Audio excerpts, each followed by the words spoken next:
मृत्यु एक ऐसा सत्य है जिसे कोई भी नहीं टाल सकता। ऐसे में गरुड़ पुराण में मृत्यु और उसके बाद की स्थिति के बारे में बताया गया है। साथ ही इसमें यह भी बताया गया है कि व्यक्ति के किन कर्मों पर उसे नरक की प्राप्ति होती है और उसे किस प्रकार का दंड झेलना पड़ता है।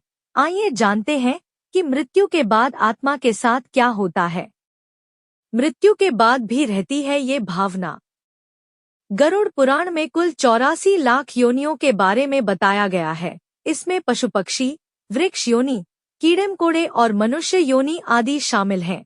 गरुड़ पुराण में बताया गया है कि मृत्यु के बाद आत्मा जब शरीर छोड़ने के बाद भी उसमें भूख, प्यास, क्रोध, द्वेष और वासना आदि का भाव नहीं जाता है। यमराज से होता है सामना।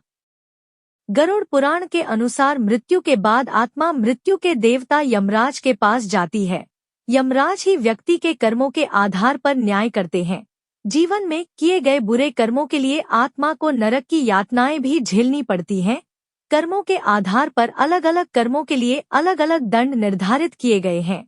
जीवन में किए कर्मों के आधार पर ही इस बात का निर्धारण भी किया जाता है कि आत्मा को अगला जन्म किस योनि में मिलेगा। कब मिलती है प्रेत योनि?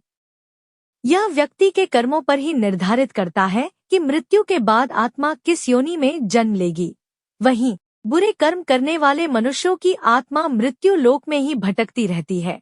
वहीं अगर किसी की मृत्यु प्राकृतिक तरीके से नहीं हुई अर्थात दुर्घटना, हत्या या आत्महत्या आदि के कारण मृत्यु होती है तो आत्मा प्रेत योनि में चली जाती है।